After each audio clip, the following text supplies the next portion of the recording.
Telangana CM Revanth Reddy కాసేపట్లో ఢిల్లీ బయలుదేరనున్నారు. ఢిల్లీ పర్యటనలో భాగంగా ఏఐసీసీ నేతలతో రేవంత్ భేటీ కానున్నారు.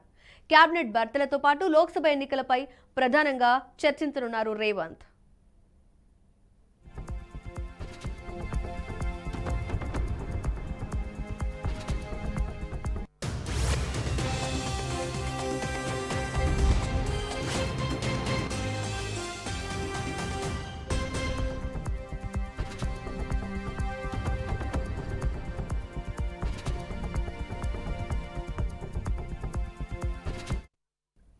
తెలంగాణ సీఎం రేవంత్ రెడ్డి కాసేపట్లో ఢిల్లీ బయలుదేరనున్నారు.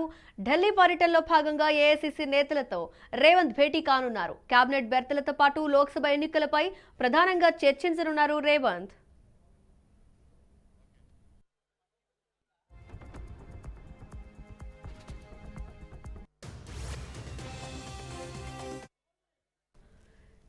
ఏఐసీసీ నేతలతో రేవంత్ భేటీ ప్రస్తుతం ఆసక్తికరంగా మారింది. నిన్న రేవంత్ పర్యటన పోస్ట్ పోనే ఉత్తమ్ కుమార్ రెడ్డి భేటీలు జరిపారు. ఇదే అంశానికి సంబంధించిన క్లియర్ డీటెయిల్స్ మా ప్రతినిధి వాసుని తెలుసుకుందాం. అయితే వాసు చెప్పండి, రేవంత్ రెడ్డి భేటీ మొత్తానికి ఏ సీట్ ఎవరికి, లేదంటే దీనికి సంబంధించి కార్యాచరణ ఏ విధంగా ఉండాలి, దీనికి సంబంధించి రేవంత్ పర్యటన ఉంటుందా, ఏ అంశాలు ఈ రోజు రేవంత్ డిస్కస్ చేయబోతున్నారు?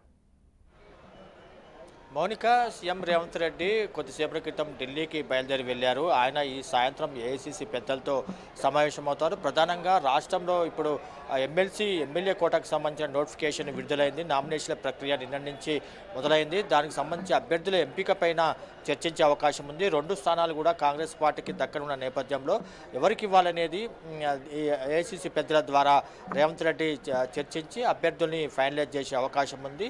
దీంతోపాటు రాష్ట్రంలో ఉన్న ఏదైతే మిగతా గవర్నర్ కోటాకు సంబంధించిన ఎమ్మెల్సీ అభ్యర్థుల ఎంపిక కూడా రేవంత్ రెడ్డి ఈ సమావేశంలో చర్చించే అవకాశం ఉంది. గవర్నర్ గతంలో బీఆర్ఎస్ ప్రభుత్వం ఇద్దరిని నామినేట్ చేస్తూ ఇచ్చిన ఫైల్ని తిరస్కరించిన నేపథ్యంలో ఆ 2 ఖాళీలు కూడా ప్రస్తుతం బీఆర్ఎస్ అభ్యర్థులు తిరస్కరించడంతో కాంగ్రెస్ పార్టీకి ఆ 2 స్థానాలు కూడా దక్కే అవకాశం ఉంది. గవర్నర్ కోటాలో 2 స్థానాలు కూడా కాంగ్రెస్ పార్టీ అభ్యర్థులు ఎంపిక చేయాల్సి ఉంటుంది. ఇటు ఎమ్మెల్యే కోట ఎమ్మెల్సీ ఎన్నికలకు కూడా 2 అభ్యర్థులు ఎంపిక చేయాల్సి ఉంటుంది. మొత్తం 4కు సంబంధించిన పేర్లను కాంగ్రెస్ పార్టీ ఖరారు చేయాల్సి ఉంటుంది. దీన్ని అధిష్టానంతో చర్చించినాక రేవంత్ రెడ్డి అభ్యర్థులకు సంబంధించిన కసరత్తు పూర్తి చేసి పేర్లను విడుదల చేసే అవకాశం ఉంది. దీంతోపాటు రాష్ట్రంలో ఇప్పుడు కాళేశ్వరం ప్రాజెక్టుకు సంబంధించిన విచారణ జరుగుతుంది.